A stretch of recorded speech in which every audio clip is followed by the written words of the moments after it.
दूर नहीं है।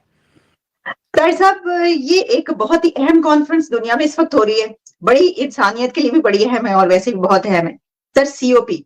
अब इस पे जो है सीओपी 28 में 140 से ज्यादा जो लीडर्स हैं दुनिया के वो पहुंच रहे हैं, कुछ पहुंच चुके हैं, कुछ जो है पहुंच रहे हैं अभी।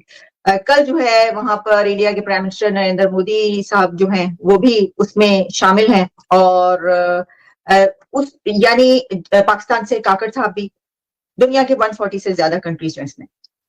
डॉक्टर साहब, क्या सिग्निफिकेंस है इसकी, और खास तौर पर जब हम बात करें पाकिस्तान और इंडिया की, तो इंडिया का तो क्लाइमेट चेंज के हवाले से बड़ा ही एक स्ट्रॉन्ग स्टैंड है, और पाकिस्तान का सैलाब की वजह से वो है। तो इसके ऊपर क्या ये दोनों कंट्रीज और बाकी दुनिया क्या कर पाएगी सर? देखिए, इंडिया तो इस पोजीशन में है कि वो कुछ कर सकते हैं। पाकिस्तान बदकिस्मती से इस पोजीशन में नहीं है कि कुछ कर सके, क्योंकि एक तो पाकिस्तान में या बालाकोट का इशू नहीं है। आज इंडिया को देखो कहाँ से कहाँ चला गया, ठीक है ना। उनका बच्चा उनका स्कूल एजुकेशन लेवल देखो उनका, ठीक है ना। सॉफ्टवेयर सेक्टर देखो उनका, मेडिकल सेक्टर देखो उनका, कौन कौन सा सेक्टर मैं बताऊं जो नई तरक्की में, हर फील्ड में तरक्की में। किसकी वजह से? प्राइम मिनिस्टर मोदी की वजह से, ठीक है। तो कहते हैं कि मोदी है तो मुमकिन है। उन्होंने हमारे साथ आज़ादी हासिल की है, हमारे साथ मतलब के पले बड़े हैं वो, अब वो चांद तक पहुंच गए हैं। हम जितने भी मतलब के हमारे हुक्मरान आए हैं उन्होंने मुल्क को डिग्रेड किया है। उन्होंने अपने जो भी उनका सिस्टम है, सदारती निज़ाम है या जो भी एक उन्होंने अलग सिस्टम रखा हुआ है। जो शाइनिंग इंडिया है ना, वो तो कांग्रेस ने शुरू कर दिया था पहले ही। इंडिया के नो डाउट के मोदी एक अच्छा एडमिनिस्ट्रेटर है, क्योंकि गुजरात में उन्होंने बड़े अच्छे काम किए थे।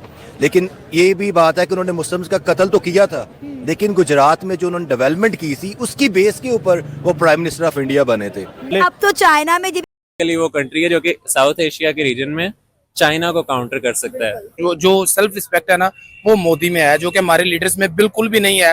वो जाते हैं तो जाके कहते हैं कि हम मांगने नहीं आए हुए, मैं यहाँ पे मैं मांगने नहीं आया हुआ। वो लोग एक हैं, कुछ भी हो, आप देखो कुछ भी हो, कहीं भी हो, सब काफिर एक हो जाते हैं। सर आपका नाम? My name is Ali Adnan. करते क्या है? मैं स्टूडेंट हूँ। बिल्कुल सही। अच्छा सर, बेसिकली क्वेश्चन मेरा आपसे ये है कि अभी जो है सीओपी की जो 28 कंट्रीज दुबई के अंदर जा रही हैं, उसमें पीएम मोदी जो हैं वो गए हैं, हमारा पड़ोसी मुल्क हिंदुस्तान वो भी शामिल है। पीएम मोदी जब गए तो उनका बहुत ग्रूम वेलकम किया गया, इवन के उनके प्रेसिडेंट जो है दुबई के वो खुद गए उन्हें रिसीव करने। फिर दूसरी चीज उन्होंने एक और बहुत शॉकिंग कर दी कि उन्होंने रिबन बैंड बनाया हाथ पे कि भाई ये हमारी दोस्ती की आपके लिए एक छोटा सा गिफ्ट है, जो आपने पहले दोस्ती हमारे से निभाई और अब आगे इन फ्यूचर निभाएंगे, उसके लिए छोटा सा गिफ्ट है। सर मुझे बताएगा कि क्राउन जो सऊदी के हों या दुबई के हों, मोदी को इस तरह प्रिटेंड करते हैं, इतनी ज्यादा इंपॉर्टेंस देते हैं, वैल्यू देते हैं, जिस तरह से उनका सगा भाई या भाई हो, या भाई जैसा हो, क्यों? देखें, इसके लिए तो आपको क्वेश्चन में आपका आंसर है कि वो जो हमारा पड़ोसी मुल्क है उसकी जो इकानमी है वो हमसे देखे कितनी, वो वर्ल्ड की जो है 5th लार्जेस्ट ग्रोइंग इकानमी है।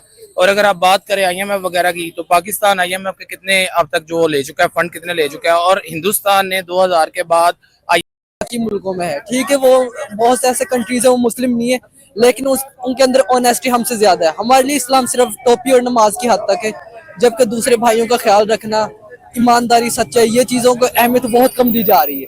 क्या सही कह रहे हैं, हिंदुस्तान हमसे आगे कैसे चला गया? हिंदुस्तान की जो इकोनॉमी है वो बहुत ज्यादा स्टेबल है, और उनके जो पर्सन है वो अपना टाइम वेस्ट करना बहुत ज्यादा नामुनासिब समझते हैं। हम लोग पर्सन अपने जो है वो लग्जरीज में पड़े हुए हैं। क्या कह रही हैं?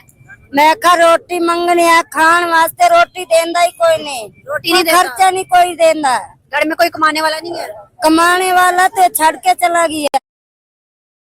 करना चाहूंगा कि नरेंद्र मोदी की हुकूमत ने इंडिया के अंदर ऐसा किया कि 70% से प्लस जो मेडिसिन है वो बिल्कुल फ्री है।